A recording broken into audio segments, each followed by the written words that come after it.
इस आंदोलन को ऑर्गेनाइज करने वाले तमाम साथियों को दिल की गहराइयों से बहुत बहुत मुबारकबाद पेश करता हूँ। मुझे खुशी है कि आपने एक अच्छी प्रोटेस्ट का बंदोबस्त किया।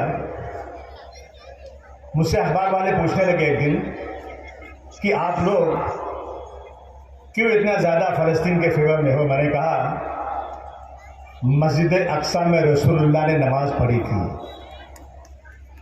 वो मस्जिद अक्सा जहाँ रसूलुल्लाह ने नमाज पढ़ी हो और उसकी बेहुरमती हो, अगर मुसलमान चुप रहेगा तो मैं समझता हूँ वो मुसलमान ही नहीं है, उसे आवाज़ उठाना ज़रूरी है।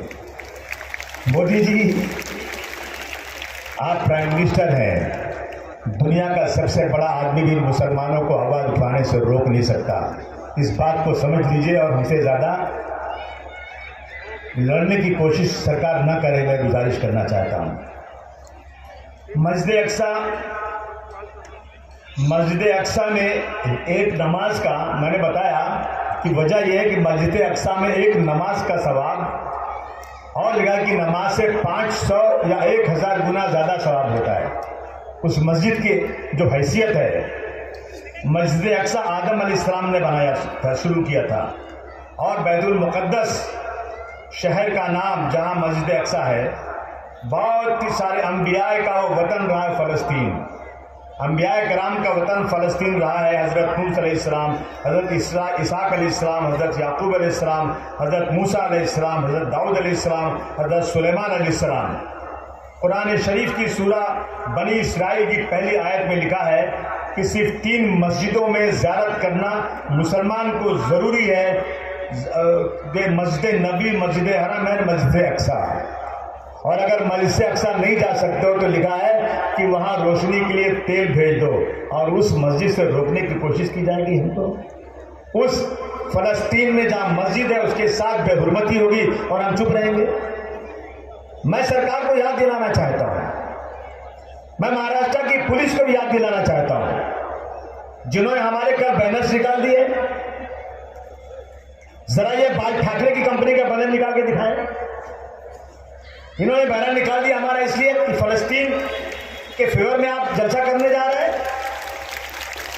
मुझे याद है अच्छी तरह से, इसी मुंबई के अंदर शिवाजी पार्क में बाला साहब ठाकरे की मरहुमा पत्नी की फोटो लगी, स्टेचू लगी है, और उस पर किसी ने कालिक लग गया था। तो बोला कालिक किसी ने पोत दिया। उसको लेकर पूरे महाराष्ट्र में जो नंगा नाच नाचा गया, गाड़ियां जलाई गई, शहर जलाया गया, लेकिन पुलिस चुपचाप तमाशा देखती रही।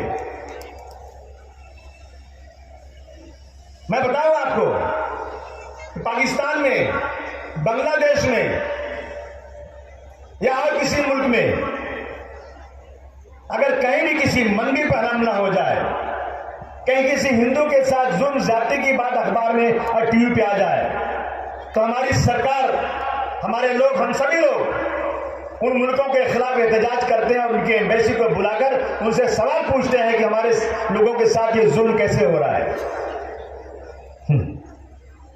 1949 आज़ादी के पहले, 1947 के पहले इसराइल नाम की कोई जगह नहीं थी। हिटलर ने 60 लाख यहूदियों को गैस सिलेंडर में जलाकर मार दिया था। कितने यहूदियों को? 60 लाख। जब इनके पास कोई जगह नहीं थी रहने के लिए, ये मारे मारे फिर रहे थे, तो सब फ़लस्तीनियों ने इनको जगह दिया। आज मैं अपने घर में आपको जगह दे रहा हूं और आप मुझे मेरे घर से निकाल देना चाहते हो। और ये यूनाइटेड नेशन जो बना, मैं समझता खत्म हो जाना चाहिए, कोई मतलब नहीं इसका है।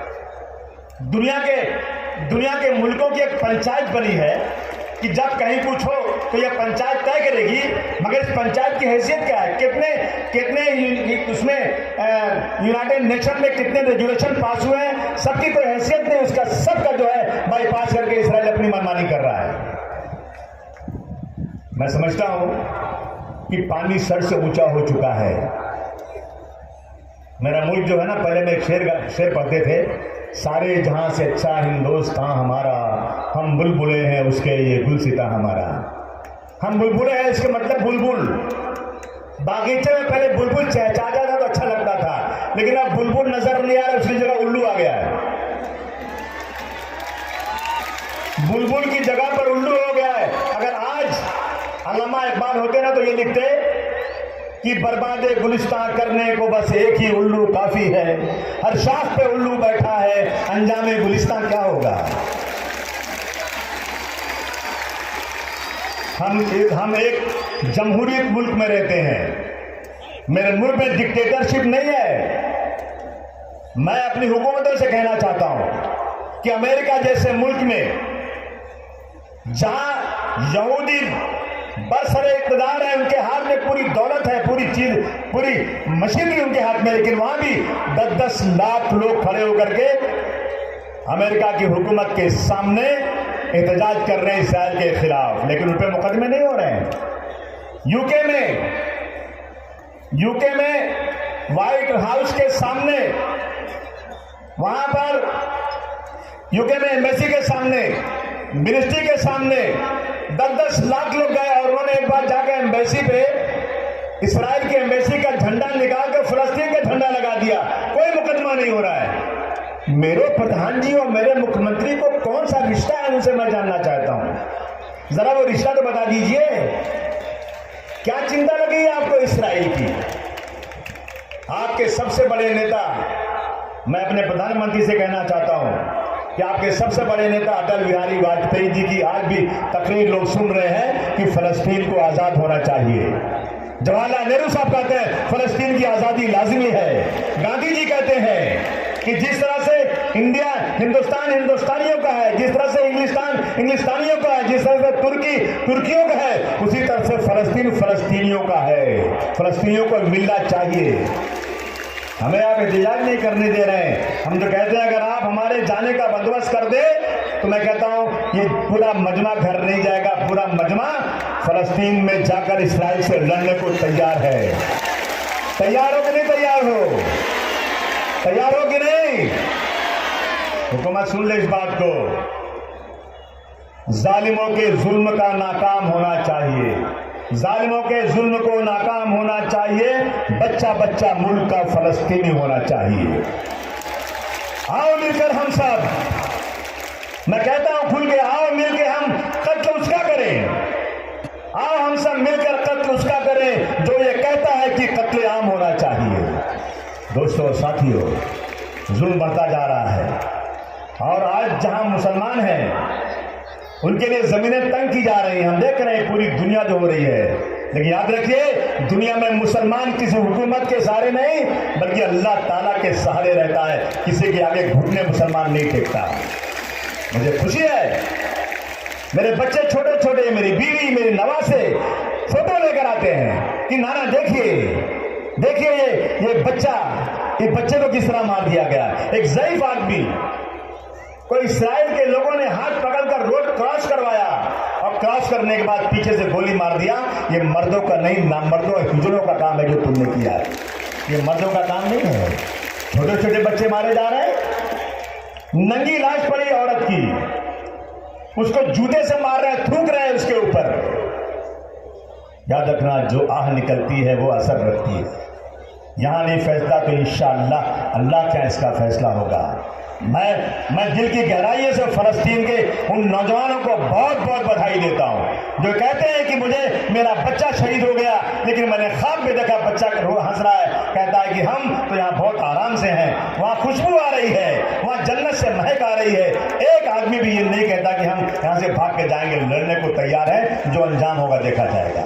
हम दुआ करते हैं हाथ उठा करके, अल्लाह ताला फलस्तीन को आजादी दिला दे और ये जालिम जो फलस्तीन की तरफ देखे या अल्लाह तो इनको नीस्त और नाबूद कर दे। ये हमारी दुआ है इंशाअल्लाह ताला।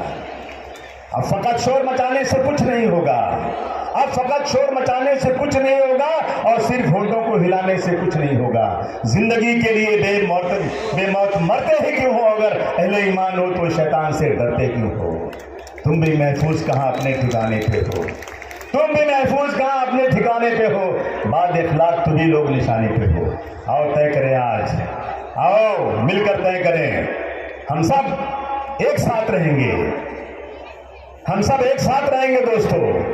और इंशाअल्लाह ताला हम इस मुल्क के अंदर हमें बहुत खुशी इस बात की है कि इस मुल्क का मैक्सिमम हिंदू, इस मुल्क का हिंदू, इस मुल्क के हर जात के लोग जो इंसाफ पसंद है वो सब के सब फलस्तीन के साथ है, इसराइल के खिलाफ हैं। मेरे साथ कितने हिंदू भाई गए थे कमिश्नर के पास परमिशन मांगने के लिए, क्योंकि परमिशन कमिश्नर ने नहीं दिया।